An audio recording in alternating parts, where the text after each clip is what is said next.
Joining me now is Devin Nunes, ranking member in the House Intel Committee. Congressman, Washington Examiner's Byron York asking this in a new piece. Is the Senate really going to try the president take a vote on this removal from office based on an investigation with such murky origins? How did this even get this far? They've been hell-bent to impeach for 3 years.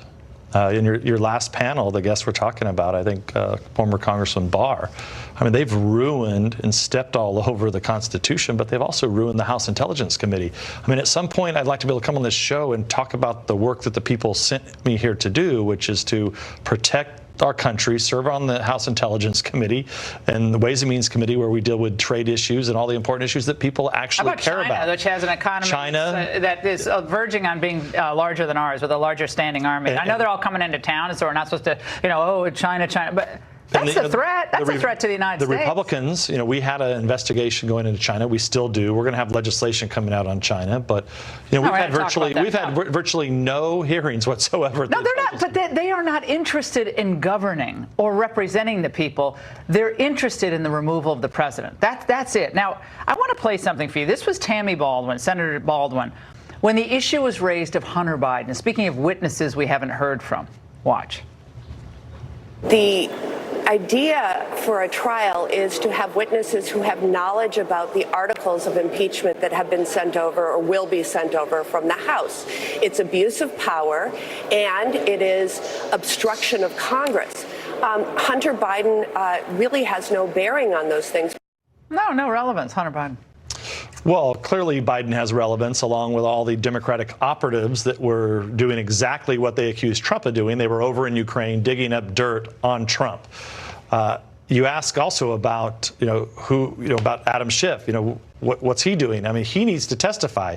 Everyone's guess is tomorrow that he's going to be one of the quote-unquote managers that's going to be over in the Senate trying to prosecute this case. So what does he do? He puts on the case, then he walks over to the witness. Is there a witness stand? I don't even know how it's going to look. I don't know. Does he walk to, hold on, let me put down this microphone and grab the mic, go on the other side. Well, yeah, but he needs to answer questions because he's a fact witness. He's the one that first had interactions with the whistleblower.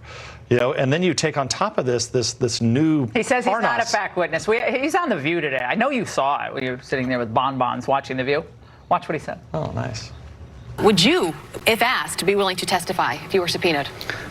Look, I'm not a fact witness, so other than mollifying the president, I'm not sure why the Senate would call me or Nancy Pelosi as a witness. Well, of course he's a witness. They just get away with this because the media is letting him get away with it. We still don't know how this whistleblower ever came to be, who on his staff that they talked to. We find out new things all the time, right? Like we just found out the other day that Mary McCord, former DOJ personnel, had been advising the Democrats. We didn't know about that. Lev Parnas. And now, Lev Parnas. This is another thing. We got these notes of like scribble scrabble on a Ritz-Carlton Vienna notepad, and we're supposed to all think, oh, the Democrats have a smoking gun. This is ridiculous. This says nothing. Well, this is just, we're not even dated. This is the guy. So who's Adam Schiff hanging out with? Parnas, who's been indicted on serious federal crimes. The Democrats have been in negotiations to try to give this guy some type of nullification of his agreement. But remember, this guy has lied about me. He's lied about us several times. He's lied about our staff. This is not someone who is a credible witness for anything. Mike Flynn has withdrawn his guilty plea in court today due to the government's bad faith, vindictiveness, and breach of his plea agreement. What else can you tell us?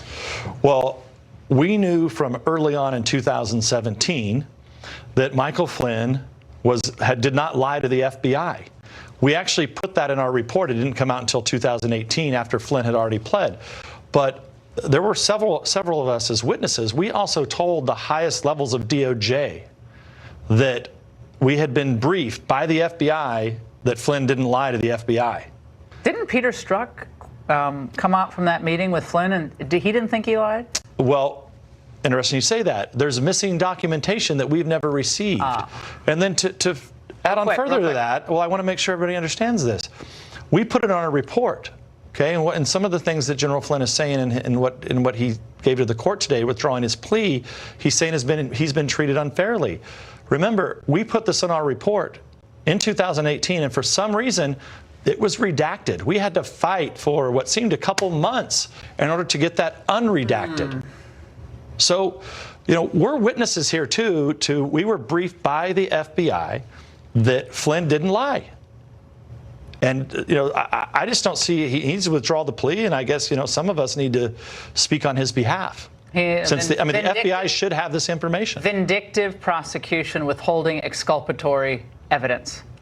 That's a real no-no, along with fudging stuff at the FISA court. So there seems to be a pattern of misbehavior. And remember, we alerted the FBI and DOJ too. This was all, you had a lot in your report that has all been vindicated. Congressman, hey, thanks for coming in tonight. Anytime. Thank you, Laura. Keep it up for Flynn.